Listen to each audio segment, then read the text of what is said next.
ان ناشئۃ اللیل ہی اشد وطئا واقوم قیلا، بے شک رات کا اٹھنا وہ زیادہ دباؤ ڈالتا ہے اور بات خوب سیدھی نکلتی ہے۔ یعنی سونے کے بعد رات کو عبادت کے لیے اٹھنا یہ زیادہ دباؤ ڈالتا ہے دن کی نماز کے مقابلے میں۔ یہ نماز پڑھنا نفس پر بہت زیادہ بھاری ہے، اور جو چیز نفس پر بھاری ہو اس سے درجات زیادہ بلند ہوتے ہیں۔ وہ اقوام قیلا، اور بات خوب سیدھی نکلتی ہے کیونکہ وہ وقت سکون اور اطمینان کا ہے، شور شرابہ ہوتا نہیں ہے، مکمل اخلاص، کامل و تام اخلاص ہوتا ہے، نمود و نمائش، دکھلاوا اس کا موقع نہیں ہوتا۔ ان لک فی النہار سبحا طویلا، بے شک دن میں تو آپ کو بہت سے کام ہیں، رات کا وقت عبادت کے لیے خوب فراغت کا ہے۔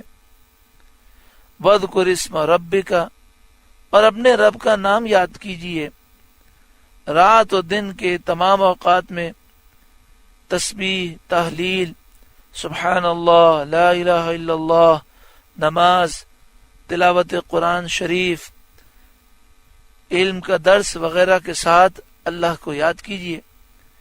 اور یہ بھی کہا گیا کہ اس کے معنی یہ ہیں کہ اپنی تلاوت، اپنی قرآت کی ابتدا میں بسم اللہ الرحمن الرحیم پڑھیے۔ وَتَبَتَّلْ إِلَيْهِ تَبْتِيلًا، اور سب سے ٹوٹ کر اسی کے ہو رہیں، یعنی عبادت میں انقطاع کی صفت ہو۔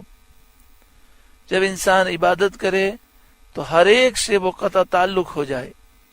عبادت میں انقطاع کی صفت ہو کہ دل اللہ تعالی کے سوا اور کسی کی طرف مشغول نہ ہو، سب علاقہ قطع ہو جائے، ختم ہو جائیں، اللہ ہی کی طرف انسان کی توجہ رہے۔ اللہ ہمیں تہجد بھی نصیب فرمائے، رات کو لمبے لمبے قیام بھی نصیب فرمائے، اخلاص بھی عطا فرمائے، اور عبادت میں ہمیں ایسی توجہ بھی نصیب فرمائے۔ رب المشرق والمغرب، وہ مشرق کا رب اور مغرب کا رب ہے۔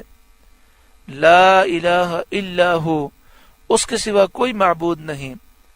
فاتخذہ وکیلا، تو آپ اسی کو اپنا کارساز بنائیے اور اپنے کام اسی کی طرف تفویض کیجئے، اسی کے سپرد کر دیجئے۔ انسان کو چاہیے کہ وہ اپنے معاملات اللہ کے سپرد کر دے اور اللہ کے حکم کے مطابق ظاہری جو اسباب ہیں وہ اسے اختیار کرے، کوشش ضرور کرے، لیکن دل میں توجہ یہ ہو کہ میں اپنے سارے معاملات اللہ کے سپرد کر چکا ہوں، اللہ تعالی میرے لیے بہتر راستہ نکالے گا اور میری ہر مشکل انشاءاللہ آسان ہوگی۔ وَاصْبِرْ عَلَى مَا يَقُولُونَ، اور کافروں کی باتوں پر صبر فرمائیے۔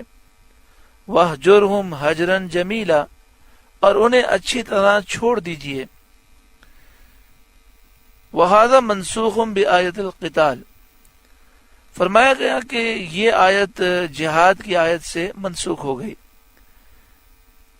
چونکہ یہ آیت مکی ہے، ہجرت سے پہلے جہاد کی اجازت نہ تھی، تو فرمایا کافروں کو اچھی طرح چھوڑ دیجئے۔ لیکن پھر مدنی زندگی میں جہاد کا حکم آیا اور حکم دیا گیا کہ کافروں سے قتال کریں۔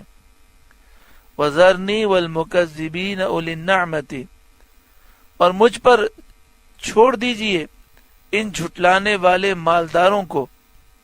وَمَهِّلْهُمْ قَلِيلًا، اور انہیں تھوڑی مہلت دیں، میدان بدر تک، بدر کے معرکے تک یا قیامت کے دن تک، تو آپ انہیں مہلت دیں، میں انہیں سزا دوں گا۔ تو میدان بدر میں کافر ذلیل ہوئے اور آخرت میں ان کے لیے شدید عذاب ہے۔